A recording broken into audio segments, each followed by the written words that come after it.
Hello and welcome to this episode of the White House 1600 Sessions. I'm Stuart McLaurin, President of the White House Historical Association. I'm here at historic Blair House, the President's Guest House, located on Pennsylvania Avenue, mere steps from the White House itself. This year, 2024, marks the bicentennial of Blair House, where for 200 years, this wonderful, beautiful home has witnessed dozens of presidencies, survived a civil war, and become a quiet but integral part of our nation's history. As we know it today, Blair House is actually a complex made up of four structures, the oldest being the namesake for this historic place, built in 1824 for Dr. Joseph Lovell, newly appointed as the first Surgeon General of the U.S. Army. It was, at the time, one of only two residences along President Square, the other being historic Decatur House, which we at the White House Historical Association are very proud stewards of, and we actually call it our operational headquarters. Well, the Blair family purchased this property in 1837. Francis Preston Blair was publisher of the pro-Andrew Jackson newspaper called the Washington Globe. He and his wife Eliza Violet Blair and their four children hailed from Kentucky and found success in the new capital, befriending the seventh President of the United States. Blair was an influential member of President Jackson's kitchen cabinet and remained an informal advisor and confidant to Presidents Martin Van Buren and Abraham Lincoln. In fact, President Lincoln appointed Blair's eldest son to his cabinet as Postmaster General.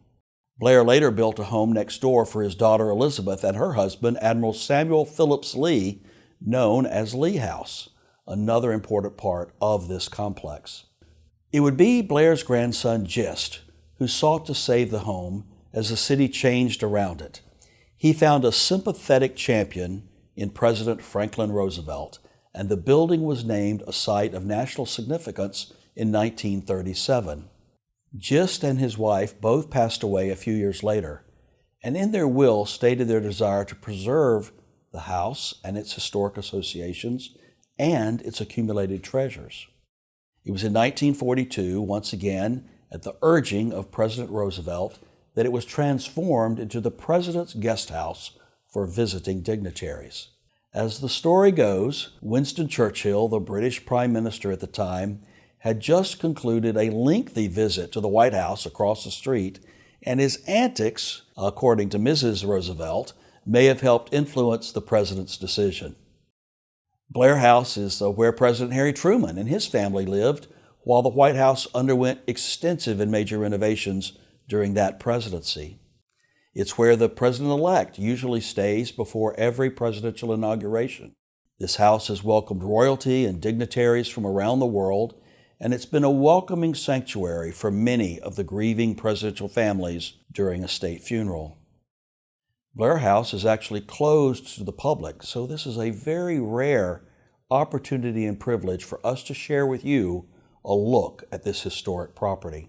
As I mentioned, it's a complex of four homes that have been connected on the inside: Blair House, Lee House, Peter Parker House, and 704 Jackson Place. It's a living, working space that is maintained with the utmost of care by the Blair House Foundation. The staffing and structural needs of Blair House are supported by the United States Department of State, but since 1985, the nonprofit, nonpartisan Blair House Foundation has raised private funds to preserve the rooms, gardens, and amenities of Blair House. Today I'll be talking with three people who have helped carry out the diplomatic mission of Blair House, as well as that of the Foundation. First, I'll talk to two people well-versed in the world of diplomacy. The Honorable Capricia Marshall was the U.S. Chief of Protocol from 2009 to 2013, a former Special Assistant to First Lady Hillary Rodham Clinton, as well as Deputy Assistant to the President and White House Social Secretary for President Clinton. She is Ambassador in Residence at the Adrienne Arsht Latin American Center at the Atlantic Council, President of Global Engagement Strategies, and a Vice Chair of the Blair House 200th Anniversary Campaign. We'll also speak with Ambassador Stuart Holliday, the former U.S. Ambassador for Special Political Affairs at the United Nations, as well as Special Assistant to the President and Associate Director of Presidential Personnel at the White House. He is CEO of Meridian International Center, a leading nonpartisan group advancing global security through diplomacy, and he's also a trustee of the Blair House Foundation. Then we'll take a tour of this historic and beautiful home with our great friend Matthew Wendell, the Assistant Chief of Protocol and General Manager of Blair House. Matthew also spent many years working as chef for President George W. Bush and his family at Camp David, and also at Prairie Chapel Ranch in Texas. Matthew wrote a wonderful memoir and cookbook called Recipes from the President's Ranch, Food People Like to Eat, which the White House Historical Association was very proud to publish. And Matthew and I did a 1600 Sessions podcast together on his book, which is one of our all-time bestsellers at the White House Historical Association. And speaking of award-winning press, we are releasing an updated edition of this magnificent book, Blair House, the President's Guest House, by William Seal, which is available to order from our store, which you can find at the website shop, whitehousehistory.org. We have a great deal to get to today, so my thanks to you, Capricia and Stuart, for joining us today. Thank you, Thank Stuart. you, Stuart. Well, in 2026, America will celebrate our 250th anniversary. But this year, Historic Blair House is celebrating its 200th anniversary. Every time I come into this space, I'm just in awe of its beauty, of its importance, its historical significance. How does this house make you feel? What does this house mean to you? You've both been so involved with it, and I'd like to know, what are your feelings about being part of this historic space? Capricia? Oh, well, every time I cross the threshold, that famed historic front door, you are enveloped in the history of this home. You know that Abraham Lincoln and so many other presidents have walked across that threshold. The meetings that have taken place. I personally have spent quite a bit of time here in a variety of capacities, and so the memories just flood back to me. Purposefully, our foundation, we have made sure that the home is reflective of our American history, that the items that are on display really tell our story, because foreign visitors stay here. We want them to understand who we are and what our history means to us, and then be able to sort of share in that conversation when we have some of those important discussions. Well, I think for me, it's democracy, it's the transition of government, the respect for alliances, it's the very fabric of diplomacy. When I come in, I think of what has taken place here, from the Marshall Plan to all of the bilateral discussions and the important place it holds in extending hospitality to international leaders for decades. And I think of this is really America's gateway for international leaders. Perfect tee up to my next question. Often when a head of state will visit our country for the first time, they'll arrive on the South Lawn of the White House and be greeted by the president, and then this will be the first impression they have of our country as they're visiting, and they stay here for several days. This becomes their home, where their staff, they operate out of this place. What do you want to provide them on behalf of America when they come into this historic Blair House? Well, I think this was a home, and I think we're the most have been seen as a very powerful nation. But the fact that the scale and the hospitality and the history of what you see on the walls, it really speaks to you. It's not generic. It's not meant to impress you with opulence. It is a place that has the best of American history for people to discover, and it's a comfortable place. But the key thing is also the staff. The way that the staff really makes all of these important international leaders feel. Oh, I would agree with that 100%. The staff many of them have been here many, many years and have a wonderful talent for serving and being a part of an ensemble that is reflective of the style of the president and the United States, and know how to address dignitaries, really just at the top of diplomacy, but also know how to make them feel, as Stuart says, right at home, that this is a home. And so when they're here, it's private, it's cozy, it's comfortable, because their day is going to be quite ambitious. And so they have a spectacular talent in doing that. You both have held significant roles with the U.S. Department of State. This home is operated as an agent of that important part of our government. Tell us what the relationship is between the State Department and Blair House. It's really special. I served, as you know, as Chief of Protocol for the United States during the Obama administration, and the Assistant Chief who oversees the Blair House, so all of the functionings, the budget, the administration, all of those items, is an Assistant Chief of Protocol. So is housed within the Office of the Protocol, and their duties are completely directed and administered by the Chief of Protocol. So there's a real direct connection there between the Blair House and the State Department. So Capricia, I know that you've been involved in many state visits. What goes into planning the arrival, the stay, the entire execution of a head of state's time spent in this house? It's simply wonderful. You really sort of hit go the second the president decides that he is inviting a president or prime minister, king or queen, to the United States to offer them our highest invitation, a state visit. And immediately the delegation of the visiting country will come to our country, and we will host them here at Blair House on the second floor. There is usually a table that is set out, a delegation table, and we will walk through every single moment from the second their leaders plane lands. The moment that happens, they are greeted and welcomed. From there until the moment that they depart, we walk through every moment of that with them. But we discuss everything from allergies, flower preferences, music, dietary issues.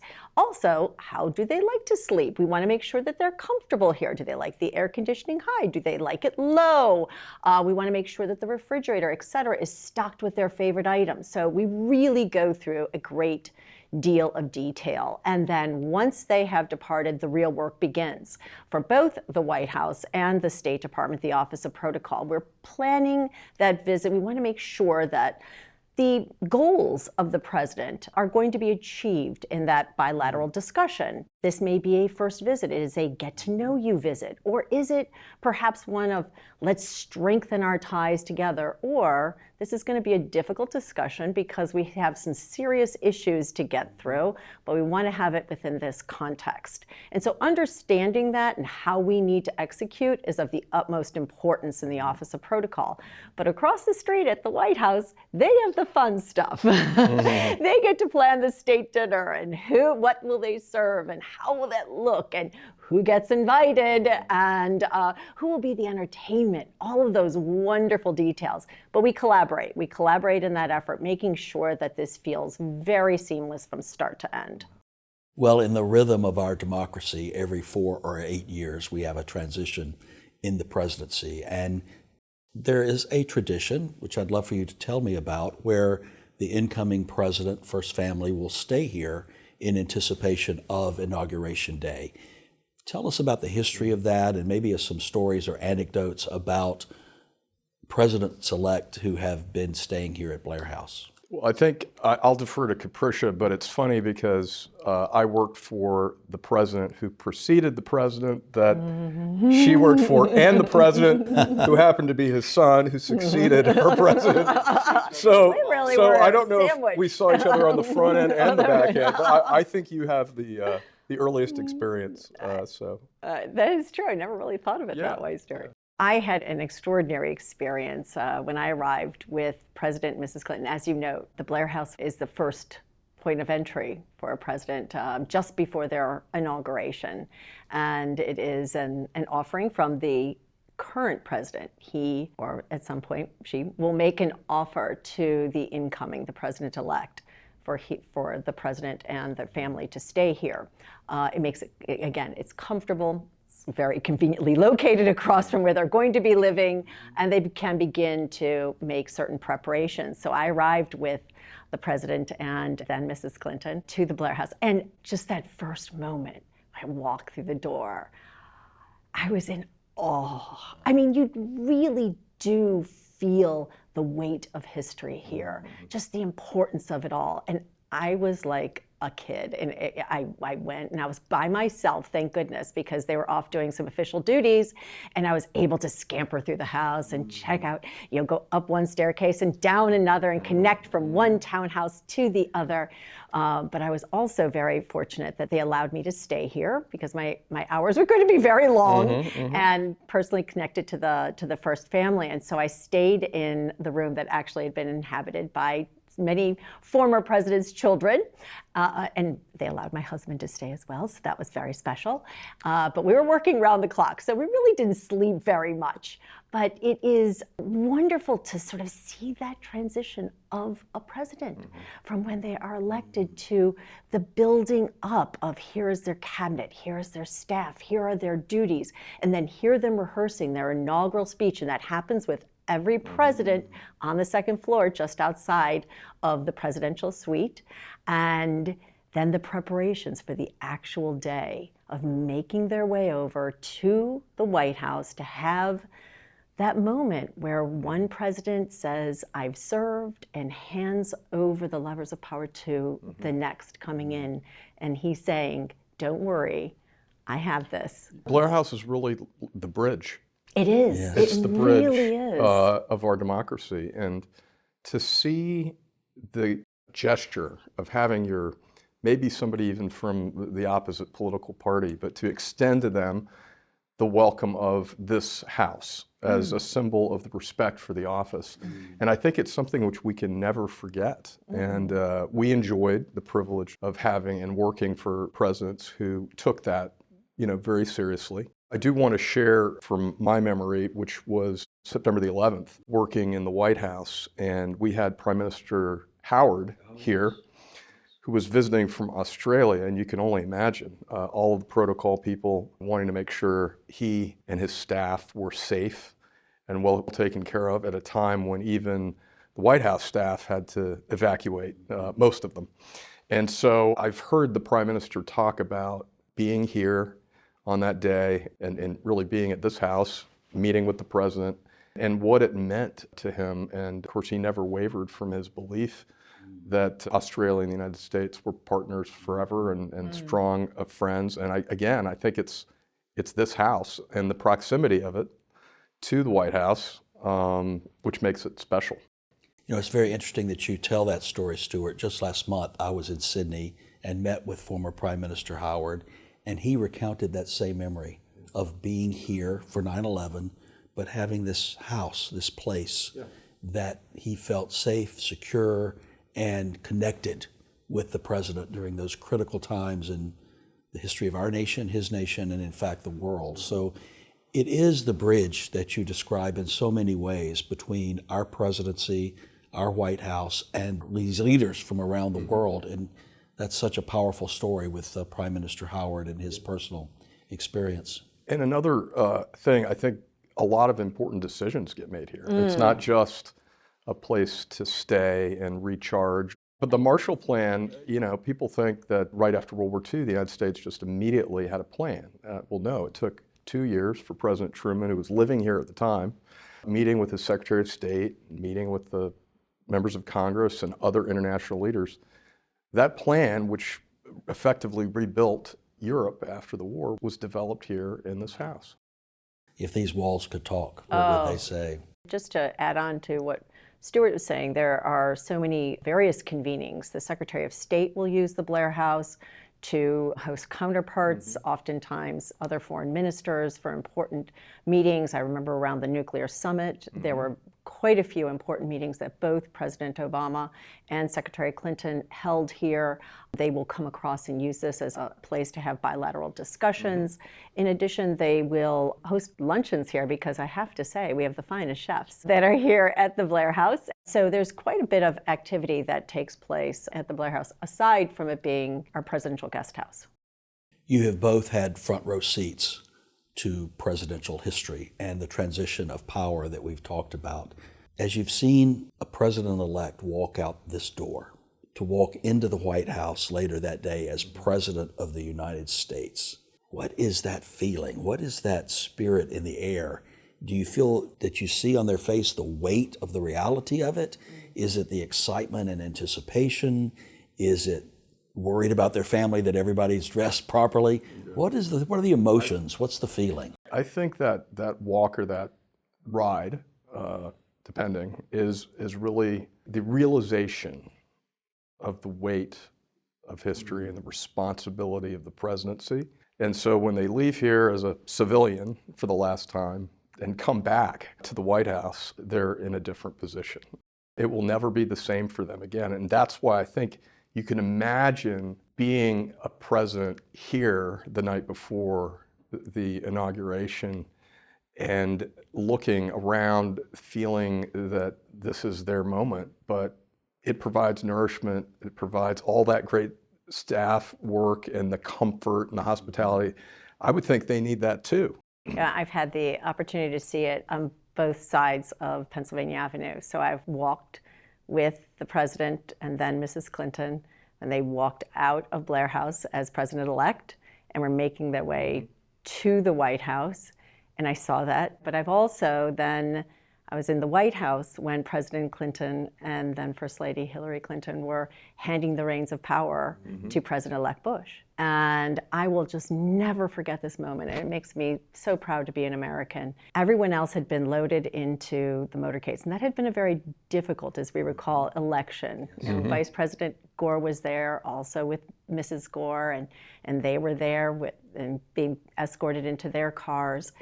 And so only left in the grand foyer of the White House was President Clinton and President Bush. And as President Bush put his overcoat on, President Clinton came over and sort of just adjusted his shoulders, gave the tie an extra tug, patted him on the back and said, "Let's go do this." Wow. And President Bush just gave him this smile, and you could tell that the smile meant, like, don't worry, I got it. Wow. And then together they went out the door, and that's the beauty of the transition of our country, this great American democracy.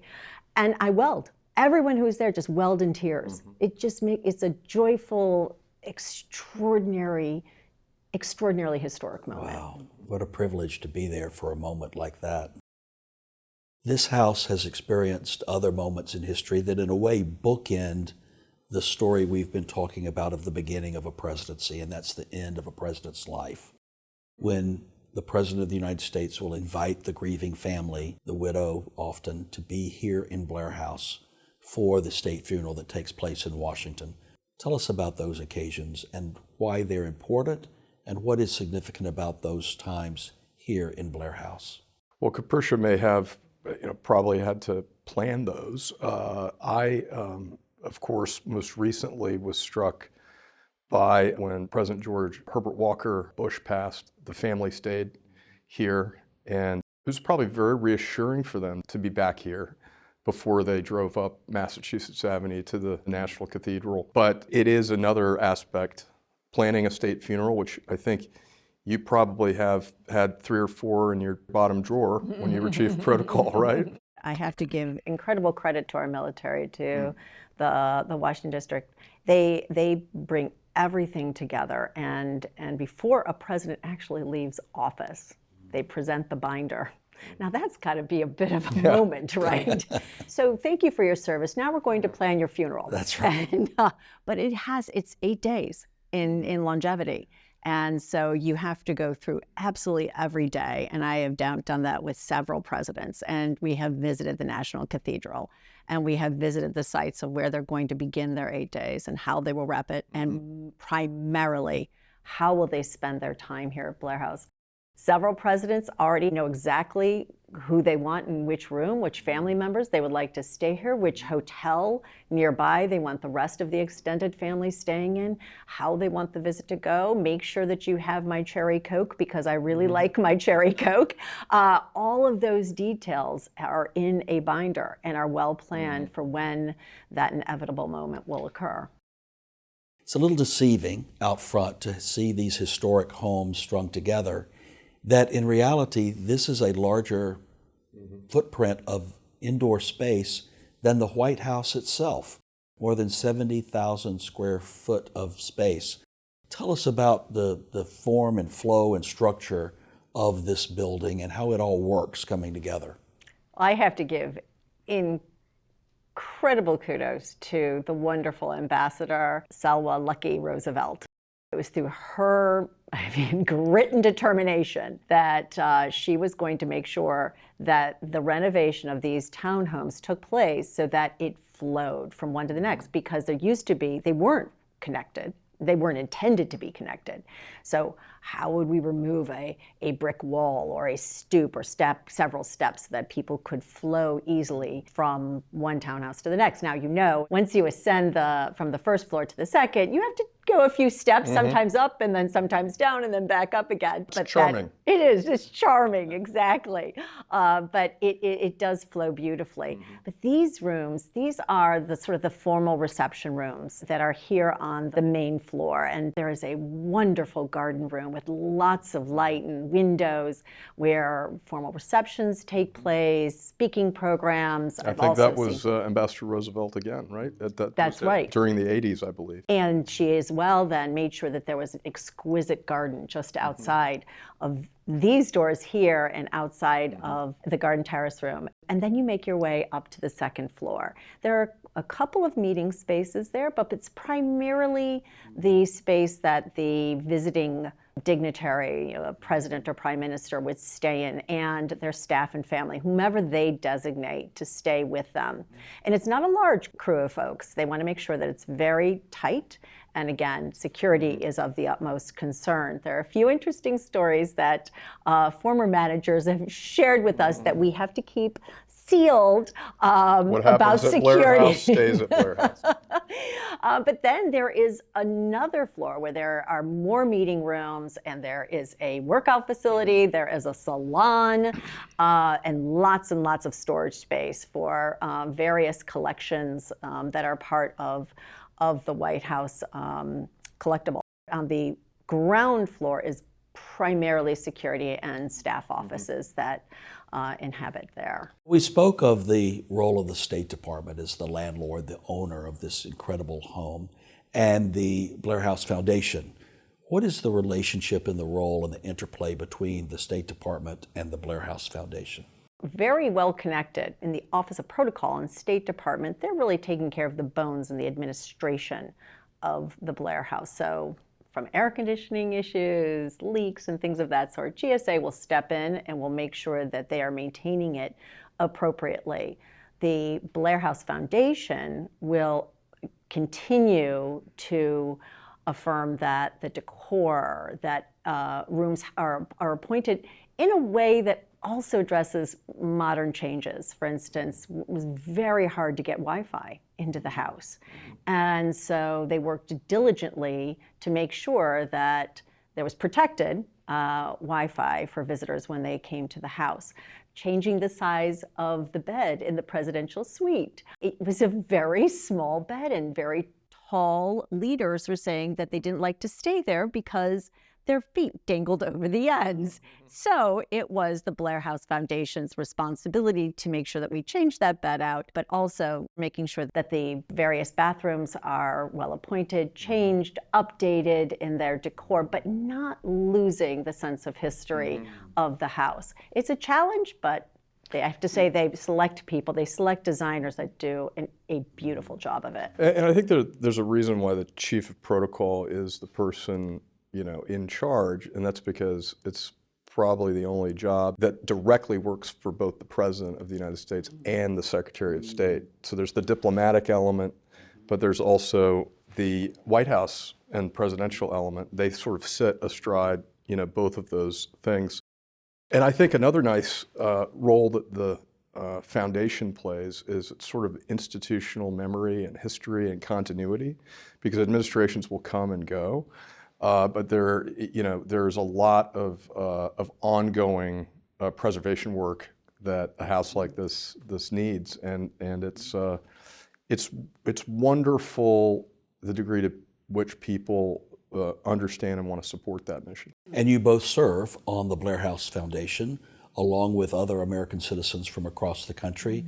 Capricia, you spoke of the extraordinarily wonderful, amazing Ambassador Selma Lucky Roosevelt, who from the Reagan presidency until recently gave leadership to the Blair House Restoration Fund and then the Blair House Foundation. And now Sarah Perot of Texas gives leadership to that group. She's an amazing American as well, and exciting things are planned for the 200th anniversary of Blair House. Why is it important to have that foundation as a private entity to maintain this house?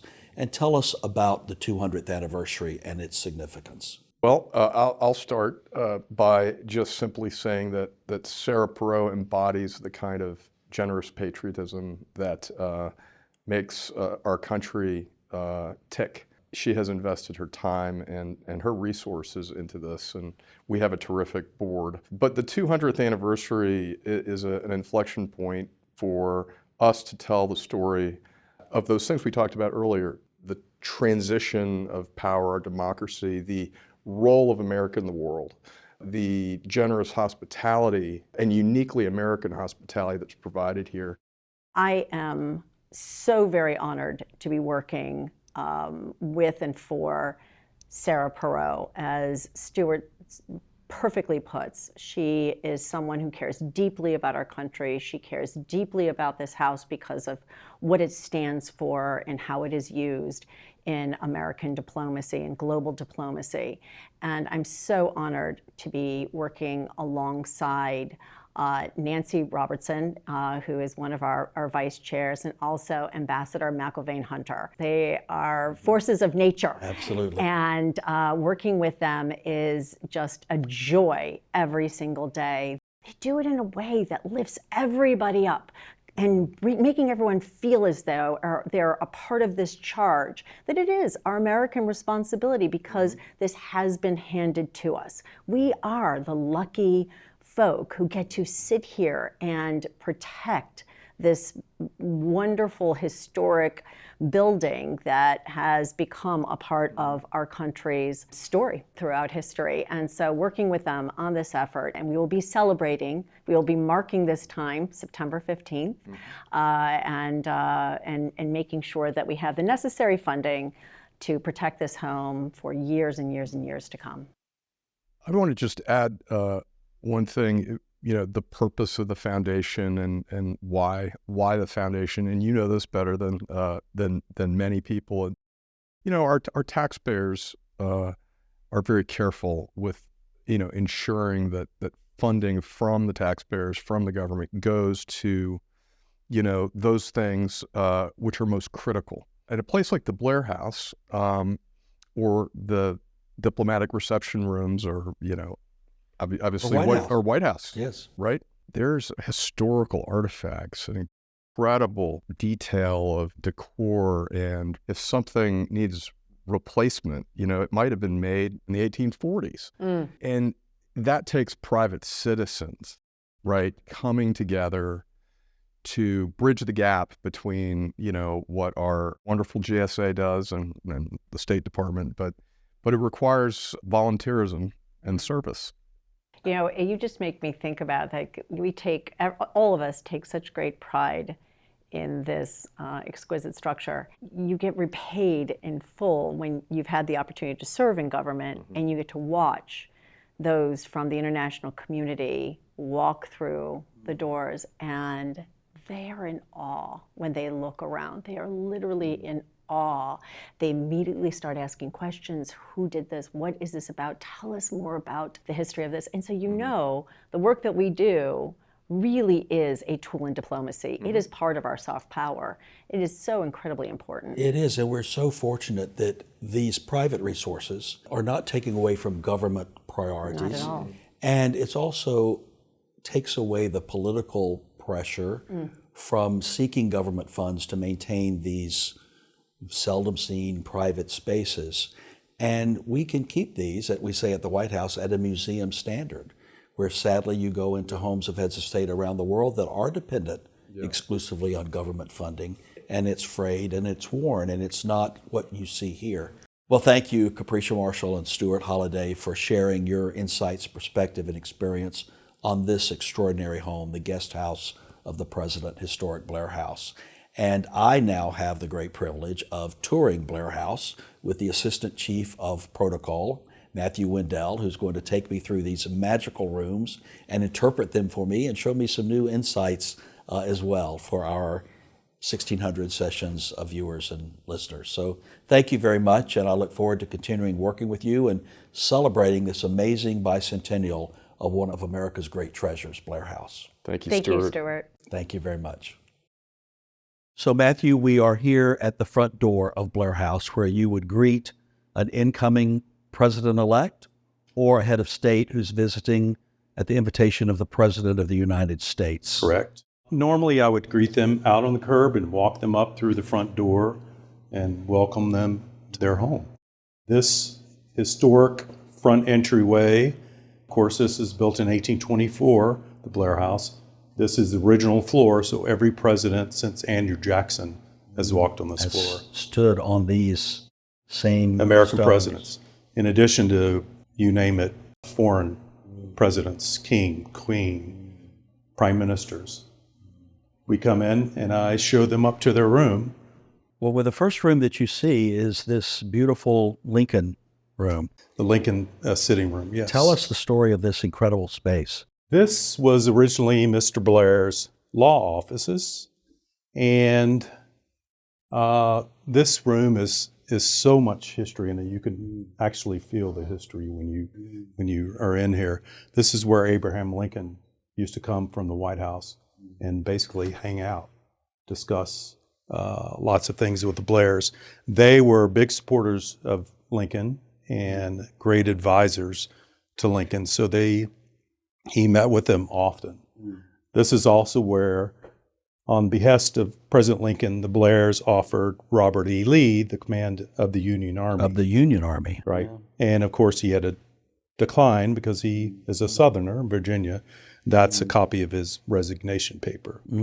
Wow, so this room right here was really a fork in the road in American history. And a lot of discussions about the Civil War. Lincoln used to come work at that desk over there. This is a cliche, but if these walls could talk, Yeah. what would these walls say? And what would these walls have heard about American history? It all happened right here. This is the room where it happened. Yeah. Well, let's continue. Matthew, what is this room? The dining room? The dining room. This is where the Blairs would have had all their meals. This is Lincoln. We don't think he dined here, but many presidents certainly did. Andrew Jackson, Churchill dined here. President Truman, when he lived here in the Blair House, this was his dining room. Today we have it set up with a couple of our very good benefactors when the house was going into renovation in the 80s. This china was specifically made for Blair House by Tiffany and Company. 100 place settings, 150 place settings of the flatware sterling silver, and then Lennox donated our glassware with the state seal on it. It's beautiful. How would this space be used by an incoming president and first family before the inauguration? Well, we traditionally set this table with a hospitality table, coffee, tea, all kinds of food, drinks, and we have that supplied 24/7 while we have a guest in the house. And so they can always, between meal times, they could always come here and grab a snack or grab something to go. And, you know, they just hang around and drink their coffee and visit. Just like normal people. Yeah. This is their home while they're in And town. as we transition into this really beautiful space, tell me about this room. This is the Blair rear drawing room and the front drawing room over there. This is the 200-year-old home where the Blairs would have hung out themselves. Now it's mostly during a visit. They treat it like a hotel lobby, sort of. You know, there are people sleeping on the couches sometimes, in the chairs. They've got things everywhere. They're just relaxing and comfortable. And that's our job. We do diplomacy through hospitality. Tell me about the collection, the furniture, fine arts, decorative arts in these rooms. Is that a State Department collection, or who manages this collection? We have a collections manager from the State Department who is on staff here at Blair House all the time. So they keep a count of repairs or furnishings like this 18th century sofa. These are 18th century Chippendale chairs.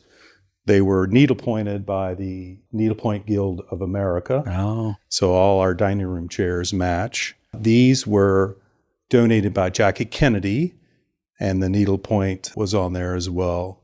This screen is the oldest piece in our collection. It's from 1680, Chinese. Chinese. It was made for a woman's 80th birthday.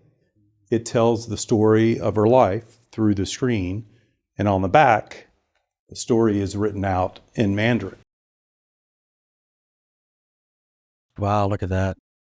So imagine if you made a mistake, had to start all over. Wow, that's remarkable. What's the story of Daniel Webster? Did he have a connection with the house? Daniel Webster is over this fireplace, and Lord Ashburton is over the front drawing room fireplace. They are facing each other and have their hands on a very important treaty called the Webster-Ashburton Treaty that they negotiated, showing that it's better to use diplomacy than war. Their treaty designated the border between U.S. and Canada. How long have you been in your role, Matthew? I've been here 8 years. And share a special memory or experience from that time. You know, it's so special to just come here every day. I feel very privileged, and to do the work of the American people, not just the President or the Secretary of State. My job is to welcome the leader in and his staff and make them feel at home, make them feel comfortable so they can have very productive meetings with the President, Vice President, and Secretary of State. Wow. On behalf of a grateful nation, thank you for extending that hospitality. Oh, my pleasure. Thank you. Shall we continue into the front drawing room? So much like a lot of these early homes, they always had a front and a rear drawing room, or parlor, some called them. Actually, General Sherman was married here in this parlor before he was general. Also, the Blair's daughter, Eliza Blair, was married here. She married a cousin of Robert E. Lee. That's why we have the Lee House. Oh, the Lee House, yes. And the portraits to either side of the window? That is Montgomery Blair and his wife. That's their wedding portraits. So we have them here. They lived in the house after Francis Preston Blair and his wife. So that this just so their eyes can be on their house, watch over us. And an extraordinarily prominent family to have a home in proximity to the White House like they had. Yeah. It's very special. Location. Yeah. This is it. Well, I think it's one of the third structures built around the White House. St. John's Church, the first one in Decatur House, 1817. of course. Decatur House was second, and I think this is among the third. And all three have 1824. survived, thankfully. Yes. Thankfully. Yeah. Well, where to next? I think we'll go in here and see the Truman study and the Lee dining room. Let's go.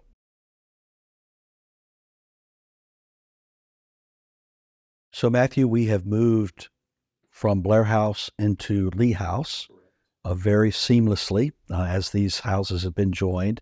And we're in this another beautiful space. We are. So when President Truman lived here between 1948 and 1952, he lived in the Blair House and he worked in Lee House.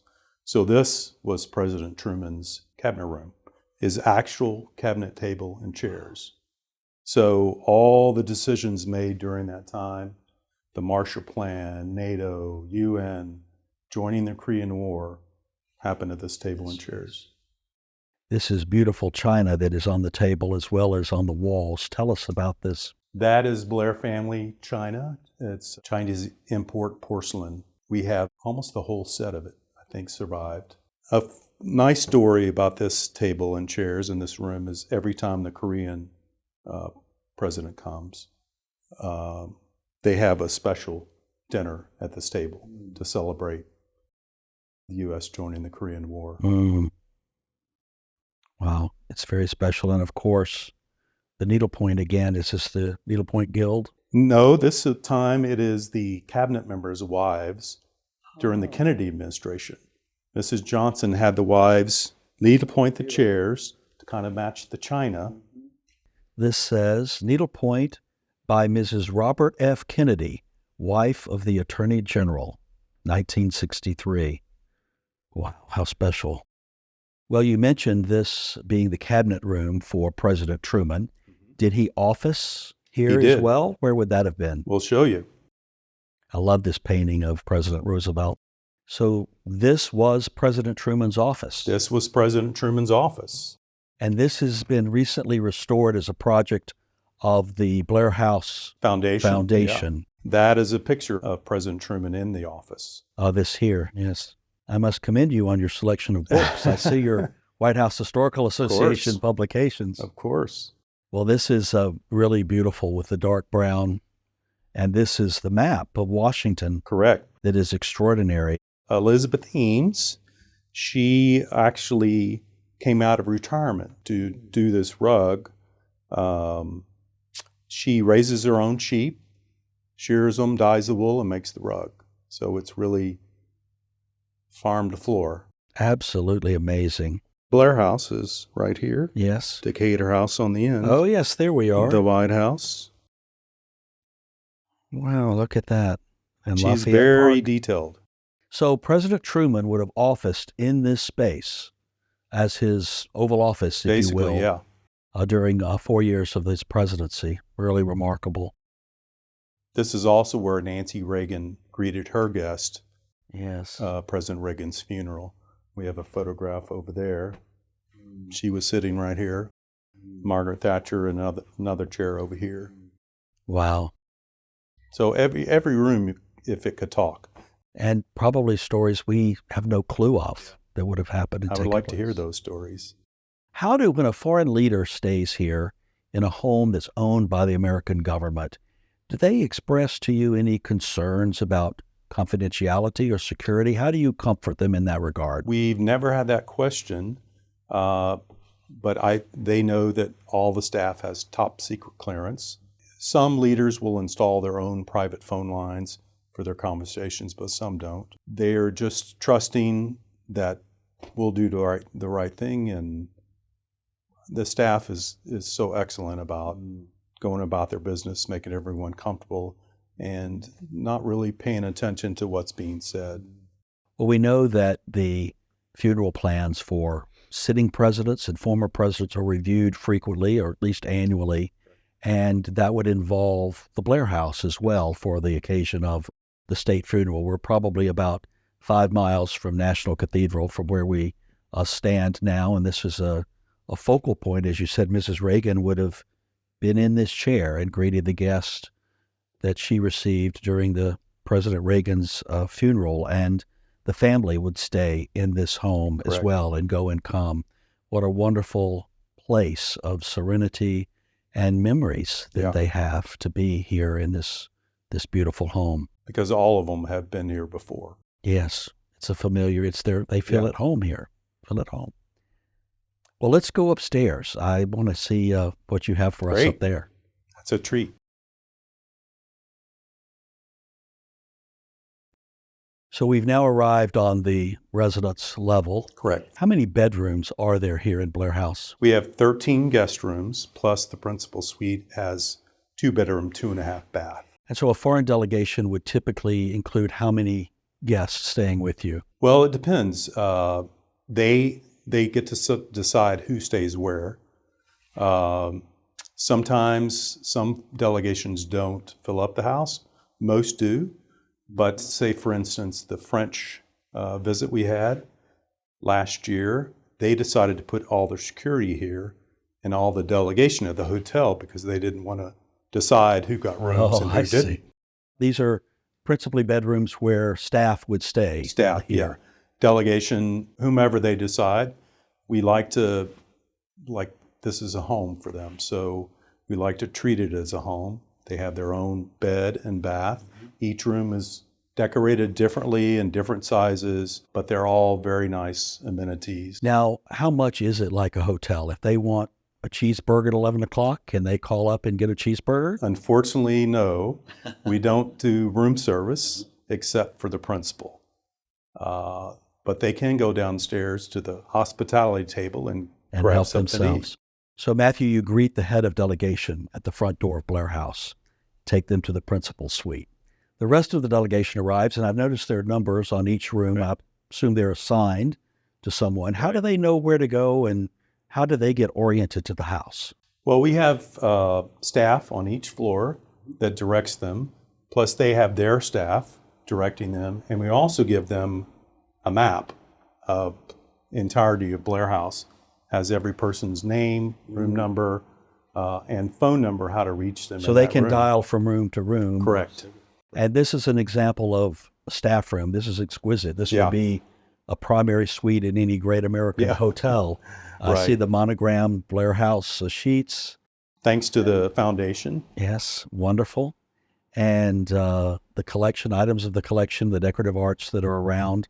This is very special. I would not want to leave my room if I were visiting. It's really a beautiful place, particularly when these people are under a great amount of stress. Correct, Probably yeah. jet lagged, tired, anticipating exciting moments in their nation's history, being here to visit the president. And here we offer this beautiful, wonderful hospitality to them. Their comfort is one of our main goals, to make sure they're comfortable, because we both know how it is to travel across the world and you're jet lagged and you can't think straight and you just want to get in that good comfy bed. And It's wonderful. And this furniture itself is historic to the home. yes, most of it. Yeah. Wow. Well, let's continue down the hallway. So we've entered this room, and this room is, This is the Eisenhower sitting room. well, I see the bust of President Eisenhower there on the mantle. Yes. This originally was Truman's bedroom and also was the master suite until the 80s renovation. They added the suite. So Really? this is where President Truman was during the assassination attempt. He looked out that window and saw the gunfire and fortunately was not harmed, but that was in this room. Wow. Not the thing you want your protectee to do is Right, to look out in the direction of the gunfire. He was very fortunate. And why was this named the Eisenhower sitting room? Well, Mrs. Eisenhower donated a lot of the items from President Eisenhower's tenure, and that's when it was renamed. We even have a couple of paintings by Are those President President Eisenhower. Eisenhower paintings? Yes. Matthew, this is one of my favorite rooms in the house. Mine This, as well. Library. This room just makes you feel calm and It does, comfortable and again, I compliment you on your selection of the literature here with the White House Historical Association. And I notice a number of presidential and first lady biographies here. right, we have all the President and First Lady's books signed by them. Those are under lock and key so they don't fall into anyone's suitcase. Well, what a perfect place to curl up with a book or have a private conversation or just feel relaxed and at home. This is also where the president-elect would practice his speech, in this room, So many presidential inauguration speeches right? have been rehearsed in this very space. This is where the Queen liked to take her breakfast. Well, Queen Elizabeth would have her Elizabeth? breakfast here. And a lot of leaders. And I have understood their she had the meals here. same breakfast served 91 years of her life. Yes. And you're advised by the palace on an occasion like that what her preference would be. The Office of Protocol collects all that information and passes it to us. Wow. Queen Elizabeth having breakfast at this table, that's quite something. I love the desk set and Yeah. the The seal State on there. Department seal on the top there. This is really magnificent space. But we are approaching perhaps the most special room Right. and the history of this space and who's actually slept on the pillows in this particular room. And the least seen room. Ah. So we've entered the principal suite, Correct. as it would be referred to. This would be the guest room for the visiting head of state and for the president-elect of the United States on the days leading up to the inauguration. Tell us about this space. Well, the funny thing is when I bring some leaders up here that have never stayed at Blair House before, they look at me and go, is this for me? And I said, of course it's for you. It's, your home. This is also where Vice President Harris lived with us for 3 months. Yes, while there was First renovation Ministry. being done to the Naval Observatory, the Vice Correct, President's residence. Yeah, I was a little worried that she might like this a little much and not want to go to the Vice President's residence. I think she liked it. Well, it's quite beautiful. Again, there's place to sit, to have a meeting, to have a quiet moment with family members or key staff. In here is the actual bedroom. The first bedroom. This has been redone a few times over the years. Most recently was just a few years ago. Yeah, it was about 10 years ago. It's a spectacular room. I mean, I don't think you can find a better room anywhere in the world. Right over there in that doorway where I helped President Bush get dressed for his inauguration. And Was he nervous? he was nervous. I was more nervous. That's great. And we talked about what was going to happen that day and how special this was. And I told him when the next time I'll see him, he'll be the most powerful man in the world. So, And you had come a long way together. You had known him since he Correct. was governor, and Yes. being a Texan and working with him there. It had to be very special for you in multiple ways. and then when his father died, it was full circle. The family was here, and I told him, "Welcome to my home." Now, but that was very, very special for me to have all the family here and just treat them. And again, we talked about that day, and the President Mrs. Bush. We were in here, and he said, "This has just come full circle, and I can't believe we were just here those many years ago." I've heard the story told that on the morning of inauguration, when the president and first lady-to-be are dressed and ready to leave the house, they leave behind their personal effects, their clothes, the makeup, the jewelry, and that it is documented and then transported over to the White House Correct. while they're up at the Capitol, so that when they return to the White House, it's exactly as they would have left it here. Correct. Is that true? That is true, and I was the person that moved all that stuff for President Bush. Wow. And went into the White House and just started getting to work, and mattresses were flying because the Clintons were moving out at the same time. So it was quite a sight, and it was Wow. surreal.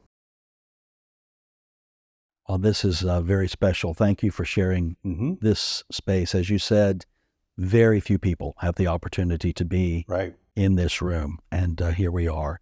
The most important visitors to our country have resided, have slept, Yes. have been here in this space. You can imagine returning to this room from a state dinner at the White House Yeah. and the excitement and exhilaration that they must feel having been to the White House and been feted at an American state dinner. And just feel like they're home and comfortable.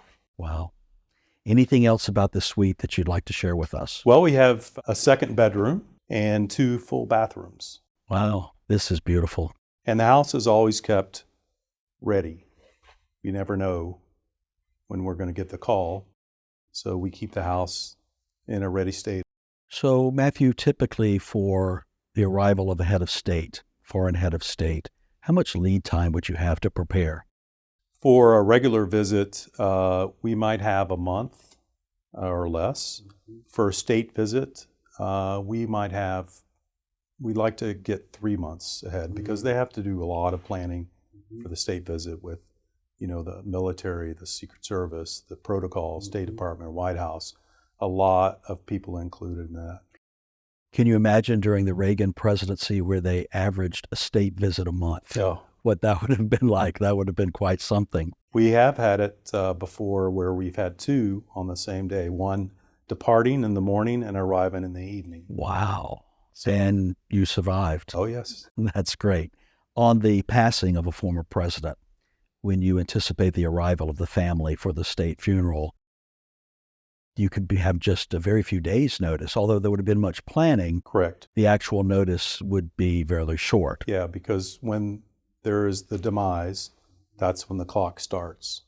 And we're usually involved on the 5th or 6th day, sometimes the 4th day, but that gives us a little time.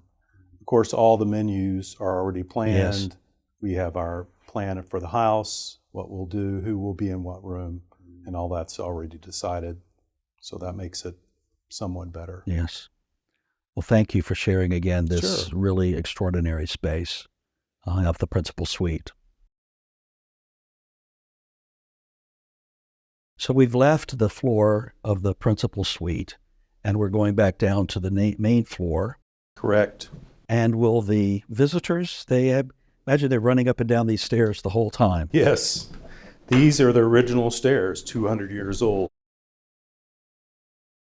So Matthew, we're back on the main floor, and we're in the parlors closest to Jackson Square. Right. And these Jackson Square parlors are beautiful.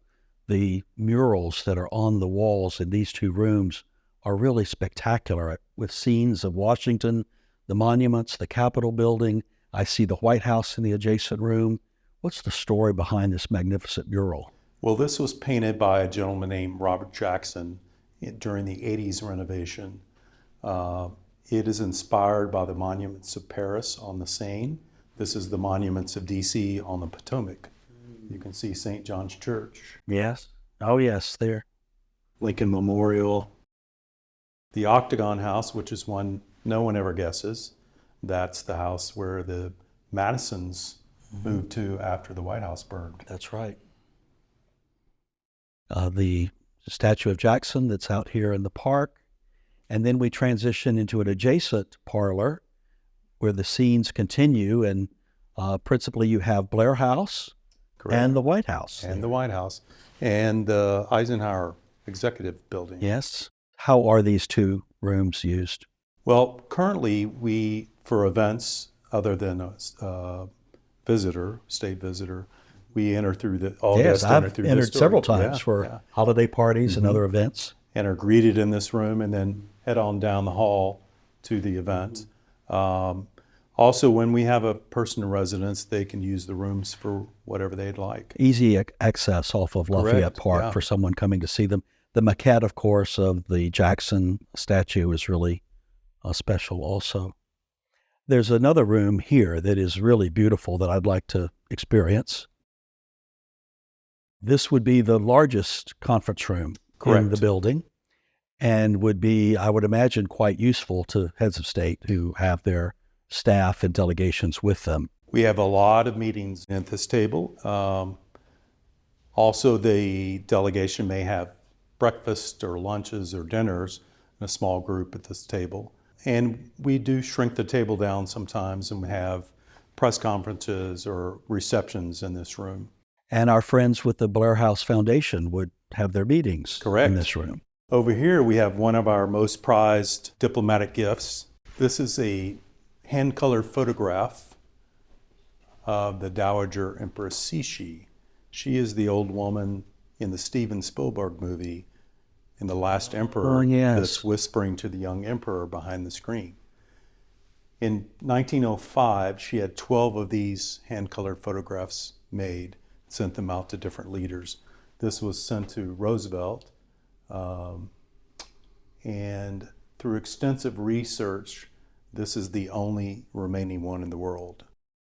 My goodness. So there were originally 12. Originally 12. We believe this to be the last remaining one in the world that was a gift to President Theodore Roosevelt. Wow, it's exquisite. Very special. Oh, that has to mean quite a bit to Ambassador Roosevelt Yes. to have the connection to this here. There's one place that we've not been. We've been all over the inside of Blair House, but the garden is very special. Let's take a step outside and take a look at the garden. Sure. So we've now exited beautiful Blair House into this private courtyard garden. Of course, we see the extent of Blair House there. The principal suite is just above us, overlooking this space. I can just hear the sounds of strings and musics and the murmur of cocktails happening in this space, Which you've been to. which before. I have been to. So it's not hard to imagine. But this is a very magical space for your guests. It is. And this is one of the things that they can't believe is here, that they get to be out here in the middle of DC, completely private, and they just love it out here. A lot of the leaders come out here and spend their time and work on their speeches or whatever. It's quite the oasis here in the middle Yeah. of Washington. Of course, we buttress the what we call the new executive office building Correct. there, which is if you continued north of that building, if you could leapfrog that building, it would be Decatur House, which is Right. where we operate. So we're both on the west side of Lafayette Park, and you are on the south side of that, just adjacent to across the street from the White House itself. So you have this magic little garden space, really just 100 yards from the front gate of the White House. And right behind you, that's the Renwick Gallery. Oh, yes, there. Matthew, thank you for sharing with us historic Blair House, the adjacent properties, and now this garden. And before we close, I think there's one other very special thing you'd like for me to see. So let's go back inside and take a look at that. All right.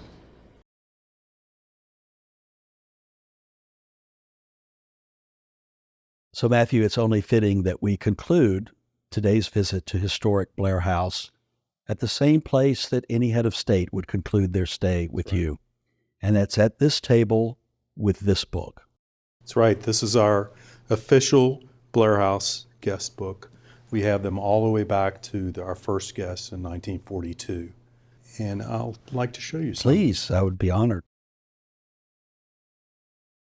Shimon Perez, I can see and there. family. Ahmed Karzai. Wow, you can just see from this. I mean, this is history. Wow. It's just full of history. Every person that's come and stayed with us.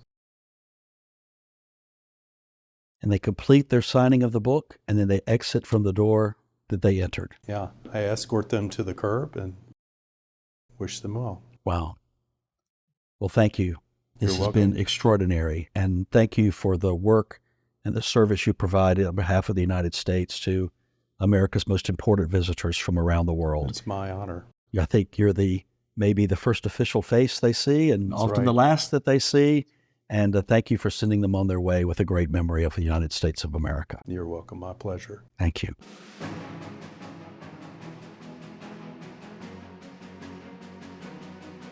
Thank you all for listening and watching today. Be sure to subscribe to the White House 1600 Sessions on your favorite podcast provider so that you never miss an episode. And please watch the video version on YouTube and Facebook.